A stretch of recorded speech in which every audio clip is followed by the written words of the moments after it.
बेड़ा टल जाए सारे घर वालों का। हर रोज कोई नवी फसूड़ी नया स्यापा पै जाता है। मैं तो कहती हूँ इस घर के बाहर से ना मुमताज हाउस का बोर्ड हटा के स्यापा हाउस लगवा दें आप। ओहो चुप हो जाओ शाहना, मेरा सर फटा जा रहा है वैसे ही बीजान की बातें सुनकर। सीधा सीधा जाके बीजान को बोल दे ये फैक्ट्रियां बेचने वाला मंजन जो है ना कहीं और जाके बेचे। मामा जी का राज लगा के फैक्ट्रियां बेच दो। ये सारी गलत पट्टियां बीजान को आगा जी पढ़ा रहे हैं। ये आगा जी का मखनी तो मैं ऐसा ठपूंगी ना कि सारी जिंदगी याद रखेंगे। है पहले तो बीजान आगा जी को मुंह नहीं लगाती थी, अब मत्थे से मत्था जोड़ के बैठ के मशवरे दे रहे। अल्लाह अल्लाह माफ कर दे, इस दुनिया में किस कदर मुनाफकत है। अच्छा ये बताओ कि वो मनोज जलाल मान गया है कि नहीं? जलाल तो मान गया है लेकिन अपनी बेटी की शादी नहीं, अपनी शादी। आए लो जी नवा कटा खुल गया, बल्कि कटे का प्यो खुल गया। इस बिल्लू को तो मैं जहर दे दूंगी पकौड़ों में मिला के। अब मासूमा बताओ तो सही हुआ क्या है? खुल्लम खुल्ला इस घर की छत के नीचे शादी की प्लानिंग हो रही है। रंगे हाथों पकड़ा है मैंने जलाल और बिल्लू को, छोड़ूंगी नहीं मैं दोनों को। हाय देख लो साइयां किथे तो बधाइयां किथे। मगर बिल्लो कैसे शादी कर सकती जलाल भाई से हैं? जैसे आपने की थी मुझसे हैं, इसमें कौन सी मुश्किल बात है? कौन से हाल जोतने होते हैं? 3 बारी यूं यूं करके सारी हिलाना होता है ना। जा रही हूँ मैं बीजा को बताने उनकी भाजी की करतूत। मैं जा रही हूँ, जाके ना जलाल भाई की तबीयत सेट करके आती हूँ। नहीं नहीं नहीं ठहर जाओ, घर में फिर एक नया तमाशा खड़ा हो जाएगा। बैठो बैठो बैठो। ये जमशेद मैं बता रही हूँ, सुआ से ना गले संभाला नहीं जाना, मैं ही जाके सही करके आती हूँ उनको। क्या मुसीबत है, एक की बात एक चीज, एक की बात एक चीज।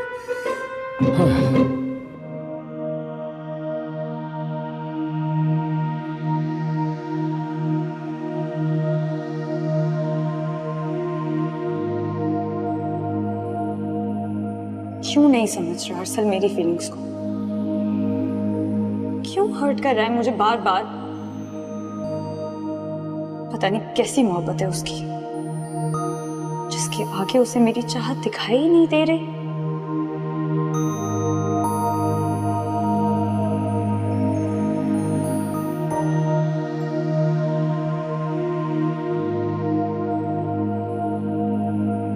नईमा ने अच्छे खासे इंतजामात कर रखे थे। हम सब लोग काफी शिद्दत से आपका इंतजार कर रहे थे लेकिन आप लोग आए नहीं। सब खैरियत तो थी? क्या हुआ? एग्जैक्टली अंकल, यही घर था। एक मोटा सा बच्चा आया, उसने कहा कि यहाँ पे कोई नईमा बेगम रहती नहीं। हुलिया क्या था उसका?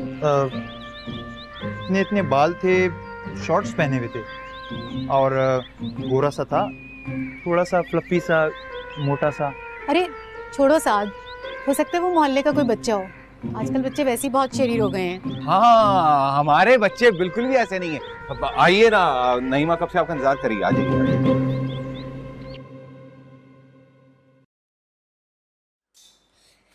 जी आप मुझे बचा ले, जी आप मुझे बचा ले। क्या हुआ? क्या है?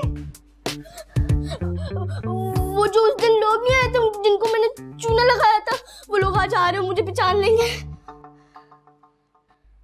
तो जरूरत क्या थी झूठ बोलने की? वो सल्लू भैया बहुत टेंशन में थे और बहुत परेशान थे। जी अभी मैंने उनसे प्रॉमिस कर लिया था। अच्छा रोने की कोई जरूरत नहीं है, जाके मासूमियत से अपने कमरे में लेट जाओ। मैं अम्मा को कह दूंगी कि तुम्हारी तबीयत ठीक है। बिल्कुल सही है, बोलिएगा पेट में दर्द है। सोचा बको मत मोटू, वैसे ही मैं बहुत टेंशन में हूँ। ठीक है कि मैं इनको टेंशन लेने नहीं देनी चाहिए, उनको भगाना है ना। एक आइडिया है, जब भी आलिया आंटी का बेटा आपकी तरफ देखे ना, आप ना बहंगी हो जाइएगा। तुम महंगे बने नहीं थे वैसे, निकलो यहाँ से, जाओ। मैं क्या और पेट के दर्द के बहाने से सोने जा रहा हूँ।